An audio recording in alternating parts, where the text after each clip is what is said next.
At the reading of my brother's will, my spoiled nephew Tyler was smirking. "I'm getting everything," he said confidently. The lawyer, Mr. Holloway, chuckled and said, "You'll get exactly what you deserve." Tyler's smirk disappeared when he opened the letter from his father. We were sitting in the lawyer's office, a fancy place lined with dark wood. Tyler leaned back in his chair, looking smug. He acted like this was just a formality, like my brother's money, house, and business were already his. Tyler had never cared about hard work or responsibility. He just spent money like it would never run out. Mr. Holloway was an old lawyer who had worked with our family for years. He didn't tolerate nonsense. He cleared his throat and said, "Lucas was very clear about how his estate should be handled." Tyler rolled his eyes. Yeah, just get to the part where I inherit everything." "Patience, Mr. Holloway replied calmly. He started by mentioning donations to charities, money for our sister, the lake house for a cousin, and a collection of old watches for a friend. Then, he finally got to Tyler. Tyler sat up straighter, his smirk returning. He thought he was about to inherit millions. Mr. Holloway sighed and handed him a sealed envelope. "Tyler, your father left you a letter." "A letter?" Tyler asked, confused. "Yes, along with what he felt you truly deserved," Mr. Holloway said. Tyler ripped the envelope open and started reading. His face turned pale, and his hands trembled. The smirk was gone, replaced by shock. This is a joke, right?" Tyler stammered. "Not a joke. Your father was very serious," Mr. Holloway said firmly. Tyler's voice rose. "So, I get nothing?" Mr. Holloway shook his head. "No, you get exactly what your father left you, and that's not nothing." Tyler's eyes kept scanning the letter, his face twisting with anger and fear. His arrogance was falling apart right in front of me. Because my brother hadn't left him money or property, he left him the truth, and it was time for Tyler to face it. Tyler's hands were shaking, his face was pale, and his mouth hung open as he tried to process what he was reading. His smugness was completely gone. This can't be real," Tyler shouted, his voice cracking. "He wouldn't do this to me."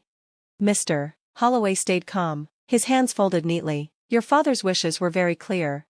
Tyler slammed the letter down on the desk, shouting, "You're lying." He stood up so fast his chair nearly fell over. "Tyler, sweetheart, sit down," his mother said, reaching for him. But Tyler ignored her, looking around the room with wild, panicked eyes. His breathing was rough, his fists clenched. He wasn't in control anymore, and he knew it. Mr. Holloway wasn't bothered by Tyler's outburst. He just pointed to the letter and asked, "Would you like to read it out loud?" Tyler grabbed the paper again, but he looked nervous. Whatever was written there, he didn't want anyone else to hear it, so I spoke up. "I can read it," I said, leaning forward. Tyler's angry eyes snapped to me. "Shut up," he shouted.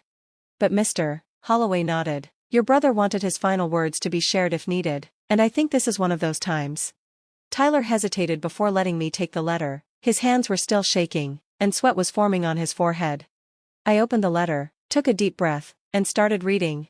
"Tyler, if you're reading this, I'm gone, and I can imagine you sitting there, waiting for your big payday. You always thought it would come, didn't you? That you'd get everything because you're my son. But that's not how life works, and it's not how I work.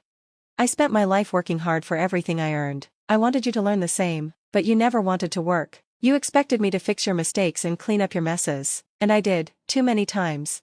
I warned you, I gave you chances, you ignored them, you stole from me, lied to me, and disrespected me and the people who helped me build this success. You burned bridges and expected me to rebuild them, but not anymore. You aren't inheriting my estate, you aren't inheriting my business, you are inheriting what you've truly earned, a lesson. You won't get any money or property from me. You have a choice, take responsibility for your actions or keep going down the path you've chosen, but I won't be your safety net anymore. I'm not doing this out of spite, I'm doing this out of love, because if I left you my fortune, it would ruin you. If you want wealth, earn it." Tyler's face turned red with anger and panic. "You can't just take my inheritance like that. I'll sue." Mr. Holloway raised an eyebrow. "Sue who?" Tyler stuttered. I don't know. You, the estate, someone."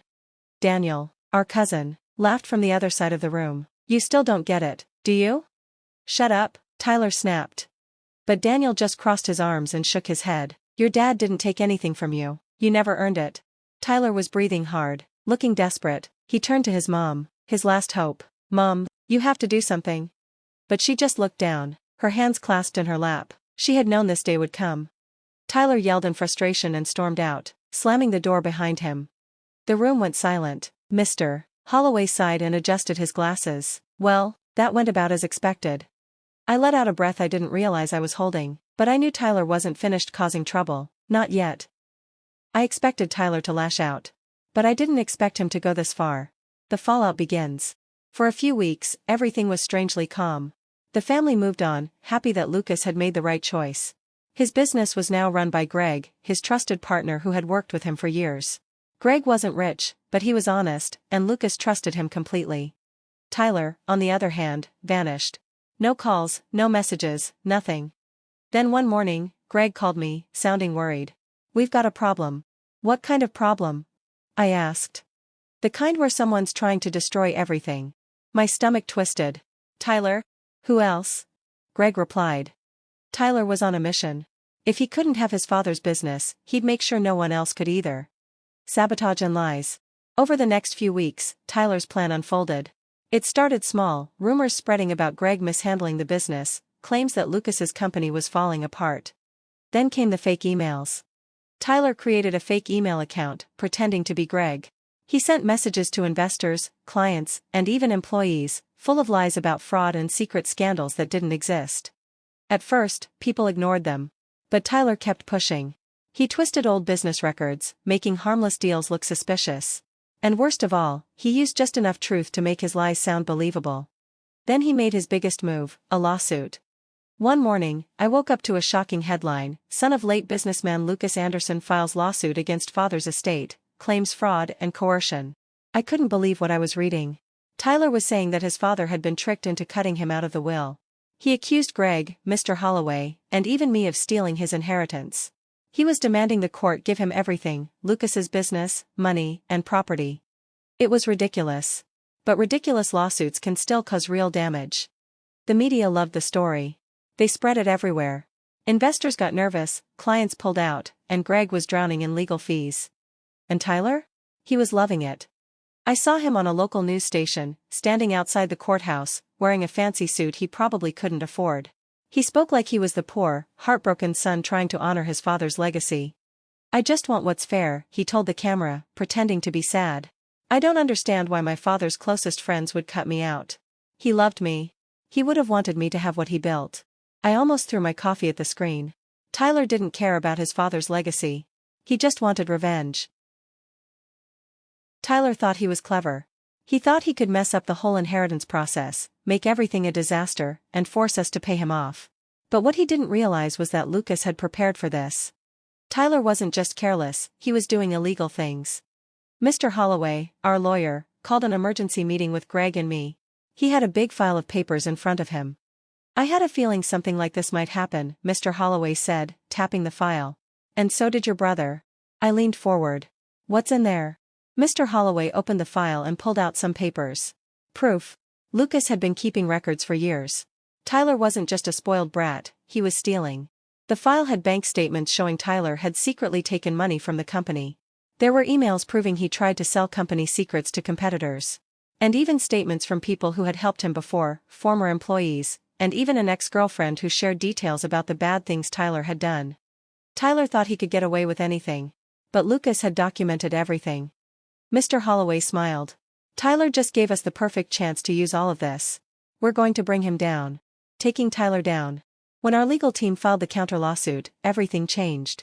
Tyler thought we would just settle to avoid trouble. Instead, we hit him with everything we had. The stealing? Proven. The lying? Proven. The sabotage? Proven. We filed criminal charges. We froze his bank accounts. His lawyer, who had probably taken the case hoping for a big payout, dropped him as soon as he saw the evidence. The media, who had painted Tyler as a poor, betrayed son, turned against him when the truth came out. I'll never forget the moment he realized he had lost. We were in court, and Tyler sat at the defendant's table, looking pale and defeated. The judge ruled against him, dismissing his lawsuit so he couldn't file it again. Then came the real blow. Greg and I won every single claim against Tyler. The damages were worth millions. Tyler's mouth opened and closed like a fish gasping for air. He looked at his mother, but she was staring at the floor, ashamed. The judge delivered the final words: "The defendant will be taken into custody for fraud and embezzlement charges." Tyler collapsed in his seat. The golden boy who thought he was untouchable was facing years in prison. Tyler's apology. A few months later, I received a letter from Tyler. I almost threw it away but decided to read it out of curiosity. I thought I had it all figured out. I thought Dad was just trying to control me. But now I see, he was giving me a chance to be better. And I threw it away. I deserve this. I don't know if Tyler truly changed. But for once, he was admitting he was wrong. And my brother? Even from the grave, he won. After the trial, Tyler's life fell apart fast. He had no money, no friends, and no way to fix things. His mom refused to pay for his bail. His so-called friends? They vanished the second they realized he was broke. He tried to fight the charges, but the evidence was solid. The stealing, the lies, the sabotage, he was guilty of all of it. The judge didn't go easy on him. The courtroom was packed. The family was there. Former employees who suffered because of him were there. Even the press was there, eager to see what happened to the arrogant rich kid. Tyler sat at the table looking like a mess. His fancy suits were gone, his hair was messy, and his hands were shaking as the judge spoke. "Mr. Anderson, you have shown a pattern of greed, lies, and illegal actions. You had every chance to do the right thing. Instead, you chose to be selfish and dishonest. This court finds you guilty." The final sentence, 15 years in prison. The moment the judge said those words, Tyler let out a shaky breath. His face was blank, no more anger, no more smugness. Just quiet defeat. As the guards approached to take him away, he looked at me.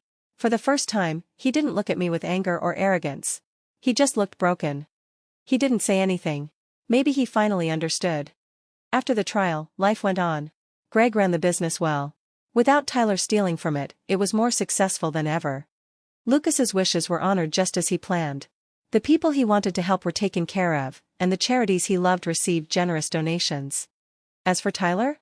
I heard he wasn't doing well in prison. Some other prisoners tricked him into giving them what little money he had.